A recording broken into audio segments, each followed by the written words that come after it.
Hi అండి, ఈ రోజు వీడియో వచ్చేసి విరిగిపోయిన పాలతో పన్నీర్ ఎలా ప్రిపేర్ చేసుకోవాలనేది చూపిస్తున్నాను. ఒకవేళ మీ దగ్గర ఎక్సెస్ పాలు గానీ ఉంటే దాంట్లో కొద్దిగా కాచేసుకున్న తర్వాత కొద్దిగా వెనిగర్ గానీ లేదంటే నిమ్మరసం గానీ వేసుకుంటే పాలన్నీ విరిగిపోతాయి. ఒకసారి ఇలా వాటర్ అంతా స్ట్రెయిన్ చేసేసుకుని నెక్స్ట్ ఒకసారి దీన్ని వాష్ చేసుకుని ఒక క్లాత్ లో వేసుకుని పిండేస్తే వాటర్ అన్ని స్క్వీజ్ అయిపోతాయి. నెక్స్ట్ దానిపైన బరువైన ఐటమ్ ఏదైనా పెడితే 1-3 అవర్స్ తర్వాత పన్నీర్ రెడీ అయిపోతుందండి. దాన్ని చిన్న చిన్న ముక్కల కింద కట్ చేసేసుకుంటే మనం కర్రీ అనేది ప్రిపేర్ చేసేసుకోవచ్చు. ఫ్రిడ్జ్ లో స్టోర్ చేసుకుని మనం ఎప్పుడు కావాలంటే అప్పుడు కర్రీ ప్రిపేర్ చేసుకోవచ్చు.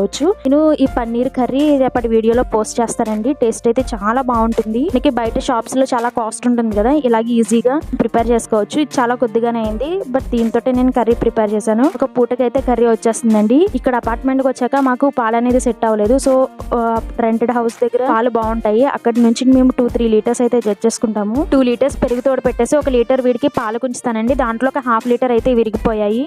ఇలా నేను పన్నీర్ అయితే ప్రిపేర్ చేశాను. ఈ వీడియో కానీ మీకు నచ్చితే సబ్స్క్రైబ్